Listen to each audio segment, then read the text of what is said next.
Hola a todos, ¿qué tal? ¿Cómo están? Un gusto saludarlos en esta tarde de junio. Y bueno, creo que, como saben, esta plática se llama Cómo crear grandes historias para el cine.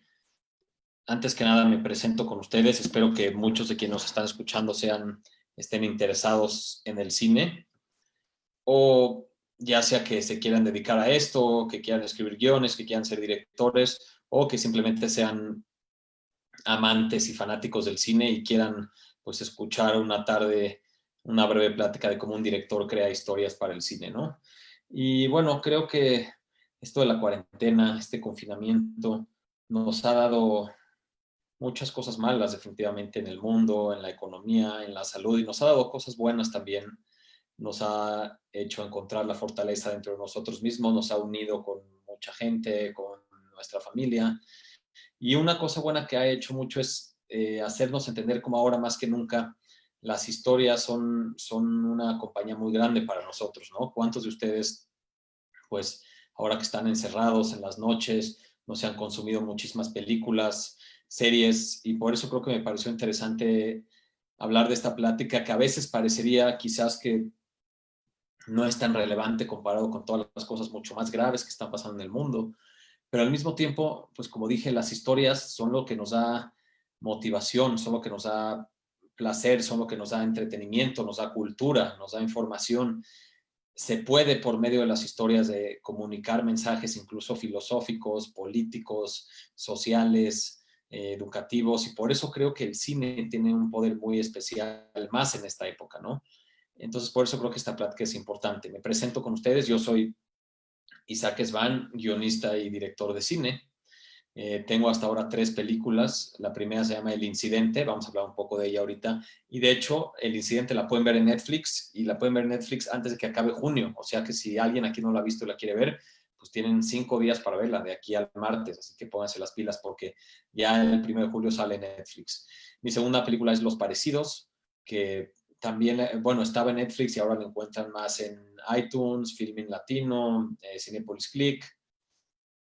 Y mi tercera película que se llama Parallel, que fue mi primera película en inglés que hice en Estados Unidos con una empresa que se llama Brown Studios, que son los productores de Joker y de Capone y de muchas otras películas. Esa está por estrenarse este año. Bueno, esas son las 3 películas que yo he hecho y son películas de ciencia ficción. A mí me apasiona mucho la ciencia ficción, pero cuando decimos ciencia ficción mucha gente piensa en explosiones y destrucciones de ciudades enteras por alienígenas y el fin del mundo.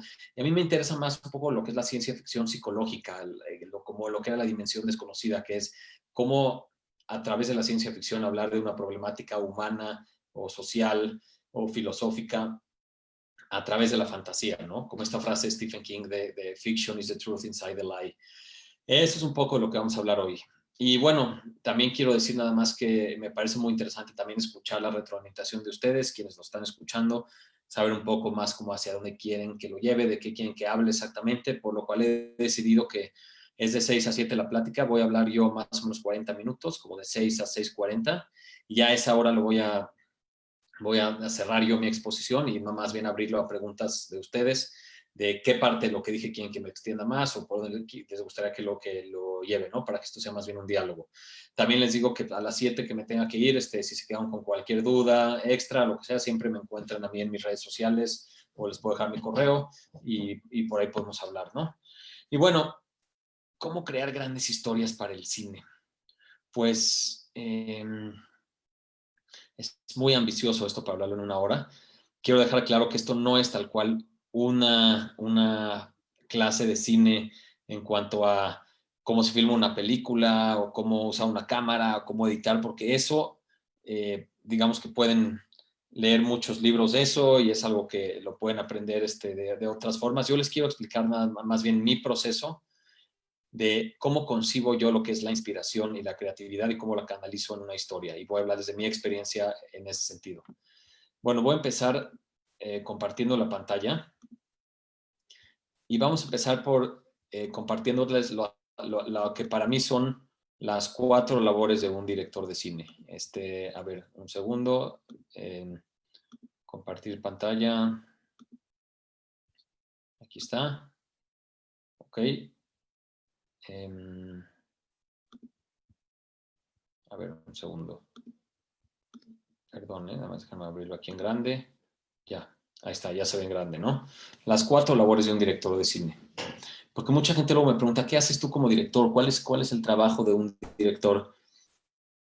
Y luego hay gente que me dice, oye, ¿puedo ir a visitarte cuando estés filmando una película? Como que hay gente que piensa que el único trabajo de un director es cuando estás filmando una película, pero no. Yo en realidad, pues no he filmado una película desde 2016 y aún así trabajo todos los días 14 horas al día en ser director de cine, ¿no? Vamos a aprender cuáles son las 4 labores de un director de cine.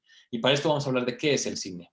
Pues el cine son historias, obviamente, como ya hemos hablado mucho de la palabra historias, y lo que más me jala a mí al mundo del cine son las historias. Así como hay gente que entra al cine más por un tema de fotografía o de postproducción o de algún otro elemento. A mí, yo llego al cine por medio de las historias, yo me considero incluso antes de un director de cine un contador de historias. Por otra parte, el cine es un arte que combina todas las artes. O sea, en el cine tenemos desde actuación, tenemos hasta la parte de literatura, lo que es escribir un guión, tenemos la parte de fotografía, tenemos la parte de música, tenemos muchas artes que se combinan en el cine. Por otra parte, el cine es un trabajo colaborativo. ¿Esto qué quiere decir? Que pues no puedes hacer una película tú solo, ¿no? Digo, aunque existen libros como Rebel Without a Crew, Robert Rodríguez, que dice que vendió su cuerpo a la ciencia, que le hacían experimentos para que le dieran dinero y hizo el mariachi con $7,500 y él fue director, productor, fotógrafo, editor, aunque existen personas como Shane Carruth, que es creo que actor, editor, productor, director y hasta distribuidor, y hace la música de sus películas, pero son casos muy aislados, son películas de un tamaño muy reducido y de un nicho muy reducido, y para hacer una película en realidad se necesita la colaboración. Y en ese sentido es diferente a otras artes donde no voy a decir que sean más fáciles, pero escribir un libro o hacer una pintura, no diré que es más fácil, pero sí depende de menos personas, depende solamente de uno y de tu inspiración y de tu tiempo, mientras que hacer una película sí es algo que depende del trabajo de mucha gente, ¿no? Y eso hace también que sea caro hacer una película. A veces necesitas a 100 personas, 150 personas para hacer una película, y eso hace que el cine, además de ser un arte, se convierta más bien en una industria, porque tiene que ser redituable, ¿no? Y bueno, vamos a hablar un poco de eso también. Y por otra parte es construir algo que se queda para siempre. Algo que a mí me encanta de hacer una película es que sí, me puedo matar 1 año, 5 años o 10 años en lograr que esa película quede plasmada, pero ya que yo la hice, y sin importar cómo le haya ido cuando salió en el cine, esa película ahí está y vive para siempre. Y espero que la gente la pueda ver en 50 años, en 100 años, y así como yo veo películas de hace 50 años, ¿no? Entonces creo que eso es algo que también me parece muy mágico del cine. Entonces, ¿qué hablamos? Son historias, es arte que combina artes, es una colaboración, es algo que se queda para siempre. Con eso ya podemos entender cuáles son para mí las 4 labores de un director, ¿no? La primera labor es desarrollar ideas y trabajar para que estas ideas se conviertan en guiones. Es decir, ya sea tú mismo escribir un guión, si tú tienes una idea, escribes un guión, pero ¿qué tal si tú mismo eres director, pero no eres guionista? Pues puedes trabajar con un guionista, tú mismo hacer la historia y él hacer el guión. He trabajado también en proyectos así. O puedes coescribir el guión con alguien más, o puede ser que sea un cuento, una novela, una película anterior que decías adaptar. Por eso no le llamé a esta labor simplemente escribir guiones, porque un guión puede venir de muchos lugares. Puede venir de tu mente o puede venir de que estás adaptando algo. Y un guión lo puedes escribir tú o alguien más. Entonces, más bien, para llamarle la forma más general, desarrollar ideas y trabajar para que esas ideas se conviertan en guiones, que es mucho lo que vamos a hablar hoy. Esa es una labor. La segunda labor es trabajar para que esos guiones se conviertan en películas, es decir, buscar el financiamiento. En México es muy común los fondos gubernamentales que sostienen casi al 80% de la industria. También se puede con inversión privada. En Estados Unidos es una industria que funciona mucho más con inversión privada, etcétera. ¿Cómo buscas el financiamiento? Se podría decir que esto es tarea de un productor, no del director, pero yo soy de la idea de que como director también tienes que estar ahí. A lo mejor el productor está de la mano, pero nadie va a pichar y vender y enamorar a la gente de tu idea mejor que tú. Entonces, trabajar para que un guión consiga financiamiento es la segunda labor de un director. La tercera labor es, obviamente, filmar y postproducir grandes películas, que eso sí es pues, lo que todo el mundo cree que hace un director, ¿no? Ahí sí me refiero a lo que es preproducción, planear una película, ver locaciones, hacer casting, ver actores, hacer un shooting list y después ya estar en la filmación, que la filmación pues, es un trabajo rudo, es un trabajo pesado, es como ir y subir una montaña todos los días y al mismo tiempo es muy disfrutable. Y la postproducción, después que es toda la edición y el diseño sonoro y música y corrección de color y todo eso, eso es digamos que es la tercera labor de un director. Y la cuarta labor es esta labor que yo le llamo acompañarlas hasta el final. Acompañarlas hasta el final quiere decir, pues ya que está una película terminada, pues hay que promover esa película como se pueda. Se puede decir que eso es el trabajo del distribuidor, pero tú como director de cine también tienes que estar ahí, tienes que ir a festivales, tienes que hacer preguntas y respuestas, tienes que cada que te invitan a un screening estar ahí. Creo yo también que tienes que promover activamente tus trabajos en redes sociales, ¿no? Yo lo hago mucho. Luego hay directores que dicen, no, es que yo no le sé eso de Twitter. Yo digo, no, eres director de cine, tienes que tener Twitter, más que el presidente. No se vale decir, yo no le sé a esto. Es una de las 4 labores de un director es acompañar a tu película hasta el final. Y eso quiere decir, si es una película que yo hice en 2015, esa sigue estando hoy en día en esa labor para mí, ¿no? Que es lo más importante. Estas 4 labores se combinan. No es como que haces una y luego otra, más bien tienes proyectos normalmente que están en estas etapas todo el tiempo. Yo ahorita tengo pues 3 películas que ya hice, digamos que en esa estoy en la labor 4. Estoy acompañándolas hasta el final, promoviéndolas, yendo a screenings si me invitan, lo que sea. Tengo una película que iba a filmar este verano, que obviamente con toda la pandemia se pospuso y ahora es en noviembre, que esperemos que pase en noviembre.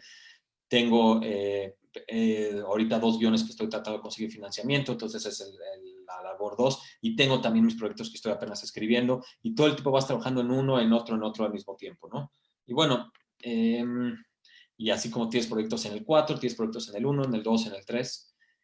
Y ahora vamos a hablar ahora sí de lo que nos compete hoy, que es la labor 1, desarrollar ideas y trabajar para que se conviertan en el guión, porque es pues el nombre de nuestra plática, ¿no? Cómo crear grandes historias para el cine. Y bueno, para esto, lo más importante que tienen que pensar primero es qué es lo que quieres contar, qué es lo que quieres hacer de tu película, qué vas a contar, cuál es tu historia. Y para decidir qué es lo que quieres contar, vamos a hablar ahorita de todo el proceso para llegar de una idea a una historia. Entonces vamos a empezar por la idea inicial, llamémosle el inception de la idea, qué es lo que quieres contar. Pues yo lo primero que siempre digo es, para saber qué es lo que quieres contar, tomen en cuenta esta frase, una frase que siempre le digo a mis alumnos y que la repito hasta el cansancio, y esa frase es, no hagas la película que sabes que a ti te va a quedar muy bien. Tampoco hagas la película que sabes que a ti te va a quedar mejor que a los demás.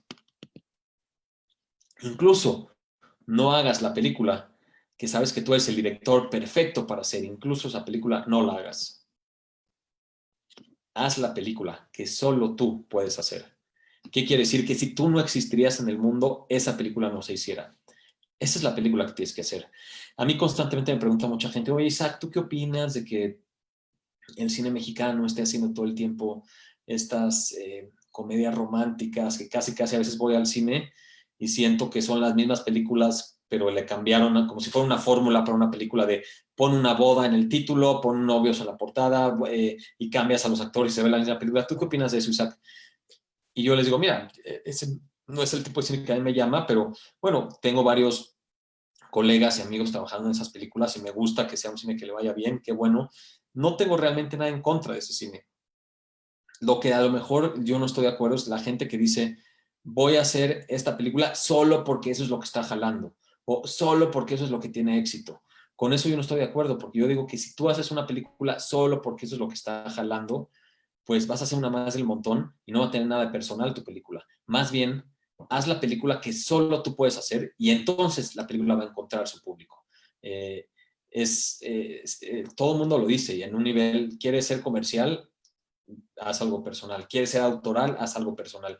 Mientras más personal le des tu toque, pero lo complicado es que hay una línea muy delgada. Claro, si yo hago un viaje que solamente yo le entiendo, pues nadie va a ver esa película y para nadie va a ser. Ahí está el otro lado, lo que platicamos de que el cine es una industria muy cara, entonces el cine tiene que ser para el público, a fin de cuentas. Hay que encontrar ese complicado balance entre hacer la película que solo tú puedes hacer con toques personales y al mismo tiempo que esté metida dentro de una convención de un género, que sí se parezca obviamente a ciertas películas en cuanto al género, al estilo de película que es a un nivel formal, a un nivel industria, porque nadie está descubriendo aquí el hilo negro, ¿no? Todas las películas que todos hacemos tienen referencias de algo que ya se ha hecho. cómo encontrar ese balance, ese complicado balance entre lo personal y lo que el público quiere ver. Eso es de lo que vamos a hablar mucho hoy. Ya que sabes qué quieres contar, lo siguiente es para quién lo quieres contar. Y no me refiero solamente a decir, esto es para niños, esto es para grandes, esto es para toda la familia. No, me refiero a pensar cuáles van a ser los canales en donde la película va a usar para encontrar su nicho, su público. Un diagrama que me enseñó un amigo productor hace mucho tiempo y que creo que es muy curioso y me sirve, aunque va a sonar muy pretencioso lo que dice en este diagrama, pero sirve un poco para que te des una idea de por dónde va tu película, es pintar este cuadrante donde de un lado tengas el cine comercial, de otro lado tengas el cine de arte, que me choca esa palabra porque todo el cine es de arte, pero bueno, le llamo para que entiendan a lo que me refiero, el cine más, llamémosle autoral o propositivo, y de un lado tengas como lo que es, hagan de cuenta, Cannes, que es el festival más de arte, y de otro lado como los Oscars, que es como lo más mainstream de lo comercial. Ojo, esto no quiere decir que yo haga una película pensando, la voy a hacer para ganar un Oscar, o la voy a hacer para que vaya a Cannes. No, será un error hacer una película pensando en eso porque solamente te vas a decepcionar. Pero esto te ayuda a darte como una brújula de decir, a ver, están estos 4 cuadrantes, más o menos, y piensen, hagan el ejercicio, piensen en la última película que vieron, más o menos por dónde la acomodarían, ¿no? Si dijeran, no, pues es una película de Tarantino, Once Upon a Time in Hollywood, pues es muy comercial y es de ese cine comercial que también puede ser como de Cannes, ¿no? O si piensan una película de Cannes y lo más de arte, pues no sé, Gaspar Noé, o una película de arte pero de Óscares, pues no sé, Moonlight, ¿no? Y ahí van acomodando dónde queda la última película que vieron. Y esto les da como pues les da un norte de más o menos a dónde quieren ir acomodando su historia. Ahora hablemos de esta gran palabra que es la inspiración. Todo el mundo habla de la inspiración, que si existe, que si no existe, cómo la encuentras. Para mí la inspiración es como me gusta esta imagen de campanita, porque la inspiración es como esta campanita que está todo el tiempo invisible, no la puedes ver, está todo el tiempo en tu cuarto de trabajo, moviéndose por todas partes. ¿Qué pasa? Si tú estás pues, todo el día sentado en tu computadora así, pues, las leyes de la probabilidad dirían que algún día esa campanita va a chocar contigo, ¿no? Pero si tú en vez de estar sentado todo el día, estás parado, saltando, agarrándote del techo, caminando por las paredes, y además la campanita se está moviendo, es más fácil que tú y la inspiración choquen antes. ¿Qué quiere decir esto? Que si yo ya tengo como un inception de una idea, un inicio de una idea, como una semilla, quiero hacer una película de carreteras, pues no puedo nada más sentarme así, esperar a ver qué se me ocurra algo de carreteras. No, tengo que empezar a investigar, a leer artículos de cosas que han pasado en carreteras, a viajar yo mismo por carreteras, a ver otras películas de carreteras. A eso me refiero con estarte moviendo para que la inspiración choque contigo. O sea, la inspiración no te busca, tú la tienes que buscar a ella, y si la buscas y ella también está por ahí, se van a encontrar. O en otras palabras, como dijo el buen Pablo Picasso, la inspiración existe, pero tiene que encontrarte trabajando. O como dijo también Stephen King, me gusta mucho cómo él lo dice, que dice,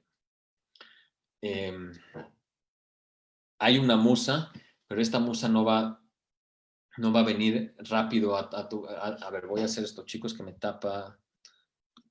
No, aquí está, ya lo puedo leer aquí. There is a muse, but he's not going to come fluttering down into your writing room and scatter creative fairy dust all over your typewriter or computer. He lives in the ground. He's a basement kind of guy. You have to descend to his level, and once you get down there, you have to furnish an apartment for him to live in. You have to do all the grunt labor, in other words, while the muse sits and smokes cigars and admires his bowling trophies and pretends to ignore you. Do you think it's fair? I think it's fair. He may not be much to look at, that muse guy, and he may not be much of a conversationalist, but he's got inspiration. It's right that you should do all the work and burn all the midnight oil, because the guy with the cigar and the living wings has got a bag full of magic. There's stuff in there that can change your life. Believe me, I know. ¿Y quién lo dice? Stephen King, un tipo que tiene pues miles de historias en su cabeza, al grado de que su agente le tuvo que decir, oye, ponte a publicar con otro nombre porque estás sacando demasiadas historias ahí afuera, ¿no? Entonces, bueno, esta es una buena frase de lo que es la inspiración. Ya hablé de lo que es la inspiración para Picasso, lo que es para Stephen King, pero vamos a hablar de lo que es para mí Isaac Svan. Para mí la inspiración son puentes, es decir, la inspiración yo no la concibo como la primera idea que se te ocurre. La inspiración es más bien el puente que se te ocurre para conectar una idea con otra. Todo esto no hay reglas, a cada quien le funciona diferente, pero esto es lo que me ha pasado a mí. ¿A qué me refiero? Por ejemplo, mi primera película, El Incidente, que ya dije que la pueden ver en Netflix, Pues yo desde que era un niño siempre iba todos los viernes a la cena de Shabbat a casa de mi abuela, que vivía en el piso 9 de un edificio en Polanco. Siempre subiendo las escaleras mi papá me decía, no, pues tenemos que ir por las escaleras porque tú nunca haces ejercicio. Me pesaba un buen las escaleras y estando en las escaleras, un día dije, oye, sería una buena idea para una película, una historia de que subas las escaleras y que nunca acaben, que te quedes atorado ahí. Pero luego dije, no, eso no es suficiente para una película, eso es un corto. Y luego no fue sino hasta muchísimos años después, ya habiendo acabado la universidad y todo, que estaba buscando una idea para mi primera película, cuando un amigo me regaló un libro con imágenes de las cuales sacan historias. Y yo cada noche escribía historias basadas en esas imágenes y las arrugaba la hoja y la tiraba y empezaba el otro día como una forma de ejercitar tu creatividad, así como si vas al gimnasio y ejercitas un músculo. Y ahí vi una vez una imagen de unos niños avanzando en una carretera y dije, ¿qué pasaría si alguien avanza en una carretera toda su vida?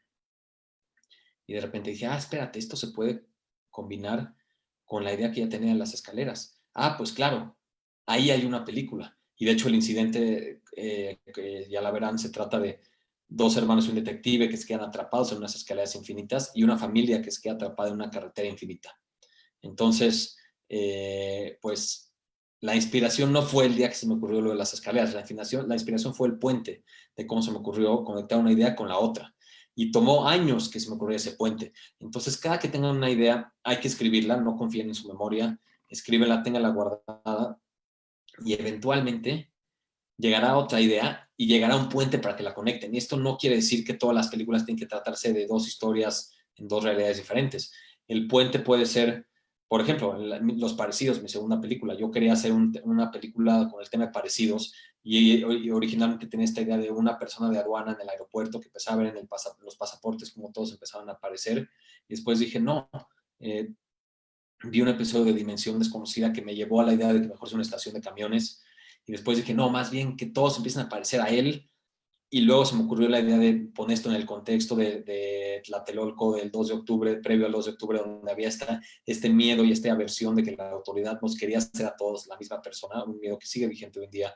Y dije, claro, así combino una cosa con la otra. O sea, uno va construyendo sobre ideas, pero la inspiración es el puente que se te ocurre cómo conectarlas. Pero sin las ideas no habría inspiración y las ideas las tiene que encontrar uno. Entonces yo les diría, si quieren contar historias para el cine o para donde sea que las quieran contar, el mundo es su fuente de ideas. Salgan a la calle. Bueno, ahorita no salgan a la calle, por supuesto, ¿no? Pero pueden ver el mundo a través de libros, a través de periódicos, a través de artículos, a través de películas, a través de qué pasa en las redes sociales, lo que sea, vean lo que está pasando en el mundo y ahí van a encontrar 10 historias en un día o más y vayan escribiendo qué historias encuentran y después la inspiración va a ser el puente de cuando puedan conectar una historia con la otra.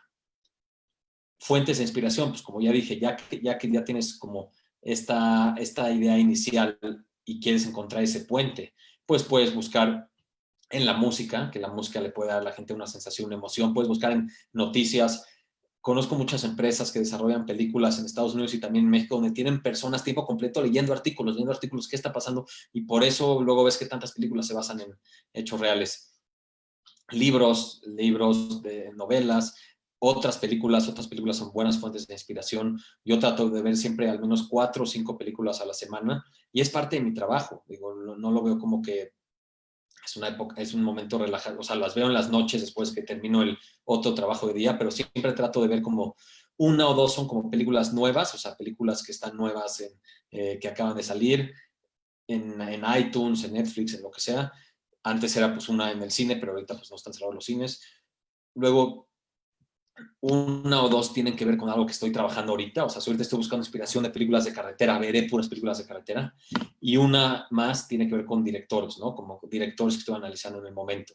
Entonces me digo, quiero echarme todos los hermanos Cohen, todo David Lynch, todo Kubrick, todo Hitchcock, todo Polanski, todo Brian De Palma, y voy así de un director y analizo toda su obra. Y entonces en mi semana siempre tengo películas muy nuevas que puede ser que salieron esta semana y a lo mejor también vi una película de los 70s, ¿no? Y así me gusta estar viendo tanto muy de lo nuevo como muy de lo viejo. Pues todo esto son fuentes de inspiración importantes. ¿Qué viene después de la inspiración? Pues el brainstorming. Brainstorming, pues es un término que literalmente quiere decir a momentary malfunction of the mind, a cerebral disturbance, que bueno, fue creado en 1939 por un publicista creativo que comenzó a organizar secciones de brainstorming para resolver problemas creativos. Y las reglas eran no criticar las ideas, tener gran cantidad de ideas, construir sobre las ideas y fomentar las ideas más locas y salvajes. Y no tienes que tener un grupo, una mente es todo lo que se necesita. Esto de brainstorming, piénsenlo, a mí me encanta ese concepto. Esto es cuando ya encontraste la idea que tenías, ya encontraste también, vamos a llamarle la inspiración, es decir, ese puente que te la va a conectar, y ahora te haces las preguntas, o sea, las preguntas de qué tan lejos puedes estirar esta liga, que es esta historia. Y es bueno ahí pensar en todo. Oye, si este lo vuelvo hombre, si este lo vuelvo mujer, ¿por qué? Si este lo vuelvo alienígena, si este lo vuelvo robot, ¿por qué? Si este sea un niño, sea un adulto, o sea un adulto mayor, ¿por qué?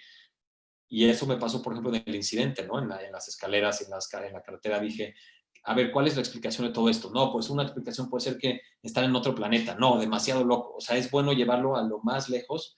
Y después dije, ¿qué pasa si te quedan 35 años en las escaleras? Y dije, ¡pum! Claro, por ahí va. Cuando haces este brainstorming y te preguntas todas estas cosas, ahí es cuando encuentras cómo llevar una idea a que aterrice en la forma correcta. Entonces, digamos que los pasos para tenerlo claro son la inspiración, luego el brainstorming y luego ya llegamos ahora sí a la historia. Cuando hago ya una historia, pues ya escribo como una sinopsis en 1 o 2 páginas de toda la historia. Me gusta escribir las biografías de mis personajes y ahí sí voy pensando qué características mías, buenas y malas, obsesiones, deseos, frustraciones, miedos, puedo meter en mis personajes porque así los voy a hacer más reales. Y después de eso, ahora sí vamos al guión. Ahora, hablemos de lo que es ahora ya llegando al guión. Acuérdense que pues, todo lo que estamos hablando es cómo crear grandes historias para cine, desde la idea hasta el guión. Ya que llegamos al guión, pues en realidad me gusta esta frase de Stanley Kubrick, si puede ser escrito o pensado, también puede ser filmado. Ya que llegamos al guión, en realidad, es muy difícil escribir un guión. ¿Por qué? Es complicadísimo, yo lo reconozco. A veces siento que todos los personajes de mis películas están hablando como yo. Yo he encontrado la solución en darle mis guiones a leer a otras personas, leer mis guiones en voz alta junto con otras personas, a veces incluso yo escribir la historia y dejar que alguien más escriba el guión. A lo que voy es que no tienen que ustedes mismos escribir el guión si el guión no es su fuerte, pero sí tenemos que pasar todos estos pasos para llegar de la historia al guión, ya sea que ustedes lo escriban o que lo escriba alguien más. Los pasos son, pues, está la historia, después hago biografías de personajes, como ya dije, después bajo todo eso a una escaleta. Una escaleta quiere decir un documento de 20, 30 páginas donde están todas las escenas de la película sin diálogos. O sea, dice escena en la cafetería, tal personaje le dice a tal que está enojado por esto, pero no están los diálogos. Y ya sobre eso, ahora sí me siento a escribir el guión. Y un primer tratamiento puede durar más o menos entre 2 o 3 meses, ¿no? Entonces, pues bueno, esto es un poco sobre cómo pasar de la historia al guión. Aquí está esta buena frase que ya dije, si puede ser escrito o pensado, puede ser filmado. Y bueno, estos son los videos de guión, pero no los vamos a ver ahorita porque están muy pesados y luego se traba la computadora en Zoom cuando lo pongo, entonces prefiero no ponerlos ahorita. Ya lo he probado. Y ahora vamos a hablar sobre lo que es el proceso y la disciplina. Esto es muy importante. La creatividad es igual de importante que el proceso y la disciplina.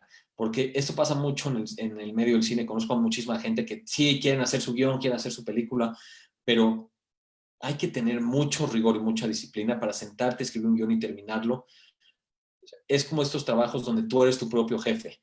Y al tú ser tu propio jefe, tú tienes que ser el más estricto del mundo. Yo por eso, pues me pongo un límite tal cual de páginas por semana. O sea, esta semana tengo que llegar a la página 20. Y si es domingo y voy en la 1, o porque tuve mucho trabajo de otra cosa, o porque me fui de vacaciones, porque lo que sea, pues ese domingo no dormiré ni nada. Te tienes que poner tu deadline y cumplirlo.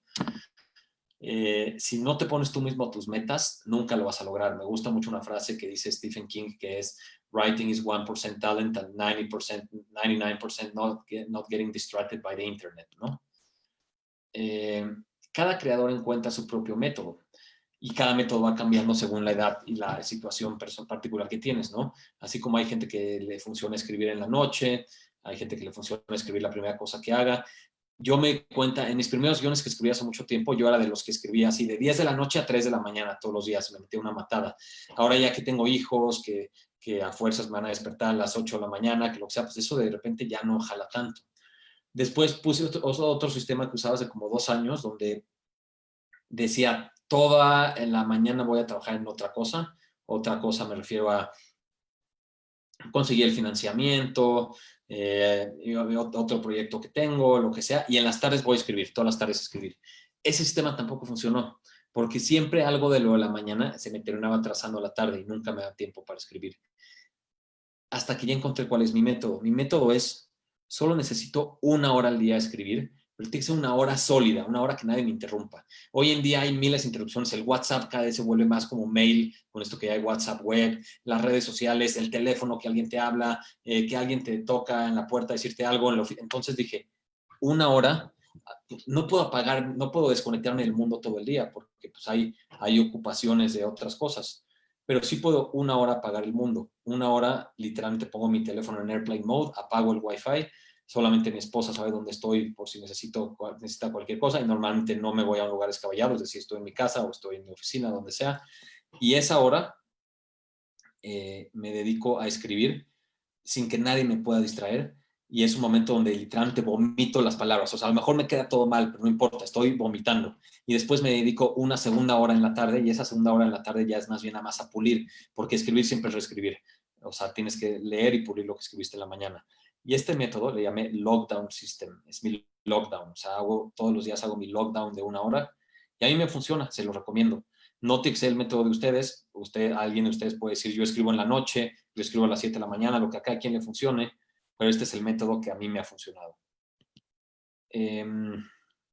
Bueno, como ya dije, escribir es reescribir, claro, porque lo primero que escribes casi no sirve para nada, es un esbozo de la idea, y después tienes que volver a leer lo que escribiste y pulirlo, ¿no?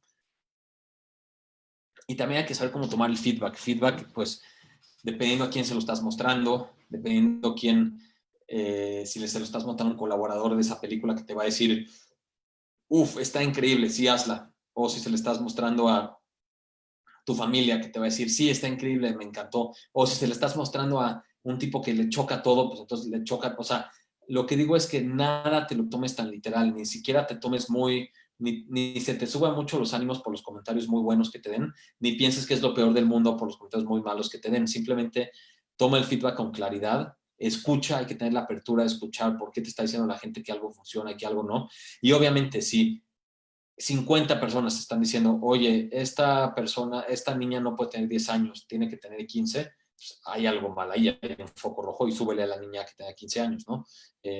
Esas son las notas que se son como un foco rojo cuando mucha gente te dice algo, ¿no? Entonces, bueno, eso es una de claves para escuchar feedback. Bueno, por último, hablando otra vez de las historias, me gusta cerrar con esta frase de la última temporada de Game of Thrones, que no fue muy afortunada. Muy curioso, como ya nadie habla de eso, ya nadie habla de Game of Thrones, ya nadie habla de Star Wars, porque como que todo el mundo le encantó quejarse cuando salieron estas últimas capítulos, y ya después nadie dice nada. Pero esta fue una de las frases más rescatables, y tiene que ver con lo que estaba diciendo al principio de esta plática, de por qué es tan importante las historias. What unites people? Armies, gold flags, stories. Stories unite people. There's nothing more powerful in the world than a good story. Nothing can stop it, no enemy can defeat it. Bueno, como ya dije, esta es la primera labor de un director, desarrollar ideas para que se conviertan en guiones, pero hay otras labores, como lo que es trabajar para conseguir el financiamiento, como filmar y producir películas, como acompañar tus películas al final. De hecho, yo tengo un taller que es mucho más largo, que dura 4 sesiones de 4 horas cada una, que se llama Las 4 labores de un director de cine, donde hablo de estas 4 labores de una forma mucho más extendida. Digo, no que quiera hacer el comercial ni nada, pero si algún día les interesa ese taller, pues ahí pueden buscarme, les doy más información de cuándo lo vamos a hacer. Y bueno, por último, bibliografía, por si alguien quiere clavarse más en ese tema. Primero que nada, el libro que comenté que me recomendó un amigo, donde eran imágenes de las que podías inspirarte para historias. Es muy interesante, es un libro donde una persona fue a una editorial y llevó imágenes y dijo, mañana te traigo las historias, y nunca regresó. Y la editorial dijo, ¿cómo? Estas historias están increíbles, y decidió publicarlas pues así como están. Ese es Los misterios del señor Burdick, un gran libro para la inspiración. Después, 2 libros de guión que son básicos, Save the Cat de Snyder y Story de Robert McKee, son libros totalmente básicos, muy de reglas. Las reglas de Save the Cat, yo personalmente no soy un asiduo a seguirlas al pie de la letra, son de esas de que dicen, en el minuto 12 de la película tiene que pasar esto y en el minuto 15, porque así fueron estas películas exitosas. A mí no me gusta pensar en eso, porque estamos haciendo películas, no estamos haciendo edificios o bolsas de papas que se construyen con ciertas reglas, ¿no? Pero that being said, creo que para romper las reglas primero hay que conocerlas y por eso me sirvió mucho este libro. Me sirvió mucho leerlo y conocer estas estructuras para tal vez basarme en ellas y después moldearlas a mi conveniencia. Entonces recomiendo estos 2 libros. Y por último, On Writing de Stephen King, que de ahí viene esa frase que les dije. Pues es un libro que habla un poco de su vida y tips para cómo él escribe. No habla de guión o de cine, pero si les interesa el tema de la escritura y esto que estamos hablando de la inspiración y de todo eso, el libro va por ahí, me parece muy interesante. Y me gusta siempre cerrar con una frase que tiene que ver con la inspiración y con de dónde sacas tu historia, que es, it's not where you take things from, it's where you take things to. Esta frase es de Godard, me la estoy robando, pero como dice ahí, no importa de dónde tomas, lo que importa es qué haces con eso. Lo que importa es cómo le pones tu toque personal. Lo que importa es esa síntesis que haces con esos elementos, cómo lo combinas. Entonces, toda la gente que dice, no, es que Tarantino no es un artista, solamente está robando cosas de películas pasadas. No, claro que es un artista, porque lo que importa no es de dónde lo toma, es lo que hace con él, a dónde lo lleva, ¿no? No importan las referencias, importa lo que haces, o como muchos ejemplos, ¿no? Entonces, quédense con que lo importante es el resultado, lo importante es a dónde llevas lo que tomaste. Y bueno, justamente ya para no hablar tanto yo y que también ahora escucharlos un poco ustedes y ver hasta dónde quieren que lleve esta plática. Con esto, bueno, gracias, sí. Con esto ya termina la primera parte de esta plática, que es como mi exposición de cómo crear historias para el cine. Y ahora sí abro el micrófono, la lista de preguntas a quienes nos están escuchando, por si estos últimos 20 minutitos tienen alguna duda o hacia dónde de algo que les gustaría que hable un poco más o que me extienda un poco más. Soy todo suyo.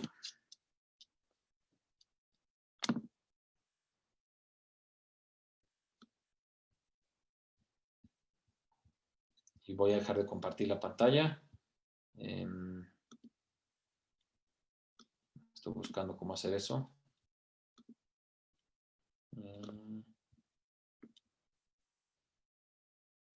Aquí está, Stop Share. Ok. Bueno, Alejandro, no sé si estás allí, si quieres decirnos si tenemos alguna pregunta de quienes nos están escuchando. Hola Isaac, si quieres están en el chat las preguntas. Perdón, en el chat, claro, sí. Perdón. Claro. Ok. A ver, primero, una pregunta de Jorge. Hola Jorge, ¿cómo estás? Me encantaría saber si primero se debe escribir una historia como novela y a partir de ahí adaptarla a un guión para cine o teatro. Ok. Bueno, sobre esta pregunta, Jorge, hay muchas formas. No creería yo que necesariamente primero se tiene que escribir una historia para novela y de ahí adaptarla para guión, para cine o teatro. No, para nada.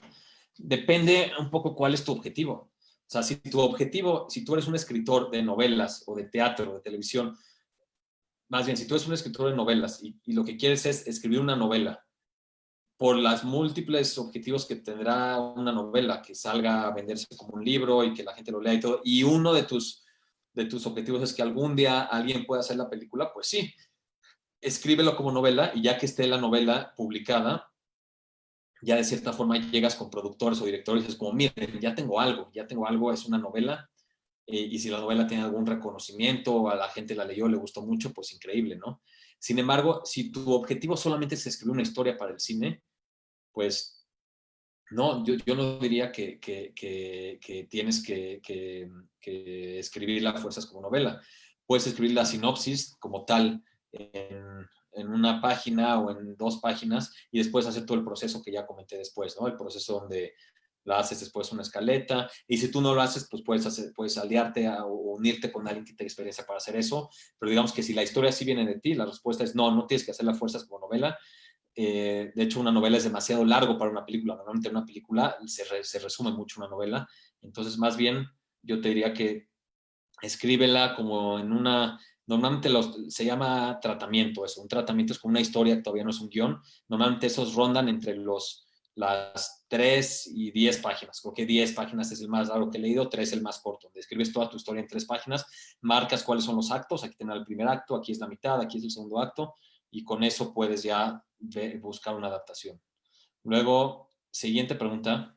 Abraham Svan, que es mi papá, de hecho, un saludo, papá, no sabía que nos estás escuchando, qué buena onda.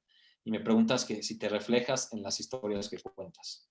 Bueno, pues obviamente que tú ya sabes esa respuesta, ¿no? Y ya sabes que, pues la respuesta es que sí, porque tú me conoces y sabes, has visto mis historias, mis películas, y sabes que mis historias siempre tienen que ver con temas que a mí me apasionan, me emocionan y me obsesionan. Entonces sí, totalmente. Y tiene que ver con lo que dije en un inicio, ¿no? De que hagamos las películas que solo tú las puedes hacer, que si tú no las harías, nadie más las haría.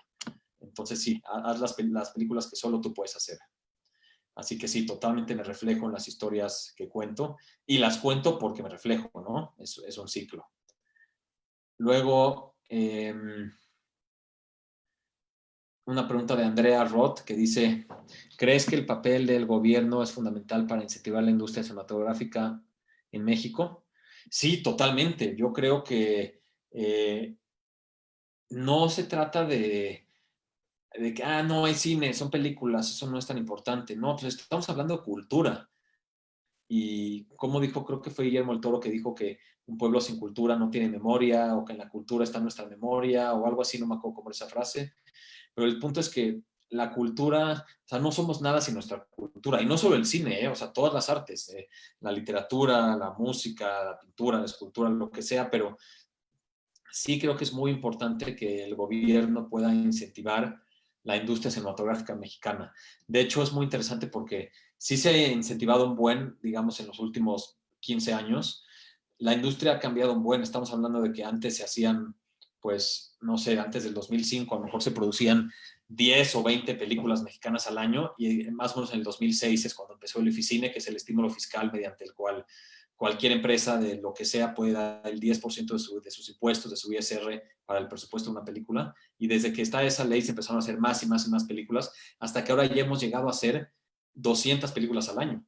Digo, sigue sin ser una industria así enorme, pero de pasar a ser 5 a pasar a ser 200 películas en un año, pues sí es un buen. Antes era como, te enterabas de la película mexicana que salió, ahora ya sale una película mexicana cada viernes. Ahora, lamentablemente, al mismo tiempo con esta crisis que está pasando ahorita, que es una crisis pues de todo tipo, una crisis financiera grande, estuvieron en jaque los fondos, el Fidecine y el Foprocine. Esto fue hace como un mes, un poco más de un mes, donde había una iniciativa de quitarlos y hubo toda una revolución de cineastas donde al más alto nivel incluso se metieron Cuarón, Del Toro, todos, y se logró como que salvar eso, pero eso nos demostró que sigue flaqueando, o sea, que sigue estando endeble y que tenemos que pelear por eso todo el tiempo por pelear por nuestra cultura, ¿no? Entonces, sí creo que debemos de pelear por eso y el gobierno debe de apoyarnos a incentivar la industria. Sí creo también, por otra parte, que hay una responsabilidad de nosotros, los cineastas, de hacer contenido de calidad, de hacer contenido relevante para el público, de hacer contenido que la gente quiera ver, ¿no? Por otra parte, Eva, a ti, ¿cuál es tu correo electrónico? Está muy fácil, es Svan, I como Isaac, y después Svan como mi apellido, EZBGrandeAN, @gmail. Ahí lo que me quieran enviar, por ahí con mucho gusto. Luego Fernando Sur me pregunta, ¿por qué las grandes cadenas mexicanas, Cinépolis, Cinemex, no le dan importancia o no permiten la difusión del cine de autor mexicano? No, hombre, esa pregunta podríamos hablar 3 horas de eso, pero mira, es muy complicado ese tema, pero lo que pasa es que es un ciclo que, como yo lo veo, es un ciclo como un triángulo con tres factores. Por un lado está el público, por otro lado están los exhibidores y distribuidores, y por otro lado están los creadores de contenido, llamémoslo cineastas o productores. Hay un problema de los tres que es cíclico. Por una parte, el problema del público es que a veces no confían en el cine mexicano. Y me pasa muy común a todos, que van a ver o sea, vas a la cartelera y dices, no, quiero ver la de Avengers o quiero ver la nueva película de Hollywood que está saliendo y no la película mexicana. Si de verdad quisiéramos cuidarnos de usted, el público tendría que entender ir a ver la película mexicana el fin de semana que sale a fuerzas. Y ya no el lunes, ¿eh? Yo cuando estreno mi película a veces le digo a gente, vayan a ver, no, me dicen, voy el lunes, el martes, no, ya no me sirve si vas el lunes, porque el cine hace su corte de números el domingo y ya ahí deciden si te quitan la sala o no. Entonces, yo digo mucho, vayan a ver, ya ni siquiera para que yo gane dinero, vayan a ver para que se quede más tiempo, vayan a ver para que sobreviva. Y en ese sentido, casi tendríamos que concientizar a la gente en como si vas a un festival de música, vas a ir al Corona y solamente es el sábado, así, como un acontecimiento. Ve a ver esta película solamente el sábado porque salió. Y el público podría decir, oye, ¿pero por qué? Yo quiero hacer otra cosa, yo quiero ver otra película, ¿no? Entonces, por un lado está ese problema del público que falta concientizarlo y motivarlo más a ver cine mexicano. Por otro lado está el problema de los exhibidores, distribuidores, donde, pues sí, les importan los números, les importa cómo se va a vender una película y te ponen a competir contra películas grandes. Sí hay ciertas iniciativas donde te cumplen por lo menos 2 semanas al ser una película mexicana. Sin embargo, a la hora de la hora te ponen a competir con una competencia, o sea, literalmente como si tú traías una piedra y te ponen a competir con un batallón que trae metralletas, ¿no? El tipo de películas y la publicidad que tienen y todo. En ese sentido, yo siento que debería haber una forma en la cual, ya sea que el gobierno pudiera apoyar a que existieran más salas, como por ejemplo como la Cineteca, o salas donde pueda haber más espacio para ese cine, o dar un cierto apoyo para los exhibidores, para Cinépolis, Cinemex, donde no todo recayera en esta competencia. Es decir, que de cierta forma la competencia podría ser más justa. Y por último, la tercera parte del triángulo es esta cosa que dije de los cineastas, creadores de contenido, que también, como muchas veces el cine se hace con los fondos públicos, a veces se hacen películas no pensadas en el público. Como yo, como director, tengo un viaje de esta locura que quiero hacer y hago una película. No siento que sea mi caso yo particularmente. Mis películas tienen elementos extraños, tienen elementos personales, pero las hice dentro de géneros convencionales que creo que funcionan en el público. Pero sí, sí, y a lo mejor todos los directores creen lo mismo. A lo mejor alguien me puede decir, no, tus películas están rarísimas, ¿no? Entonces, no sé, estoy de verdad siendo muy honesto. Es una problemática grande donde es difícil señalar nada más a un lado y decir, es culpa del cine o es culpa del público. Es un ciclo, tiene parte de culpa de los creadores, tenemos que hacer más cine pensado en el público, los exhibidores y distribuidores tienen que encontrar la forma de arriesgarse más por el cine mexicano y de no ponerlo a competir con competencias que no son justas, y el público tiene que poder ir más a las salas a ver cine mexicano. Creo que es ese ciclo. Pero es una muy buena pregunta.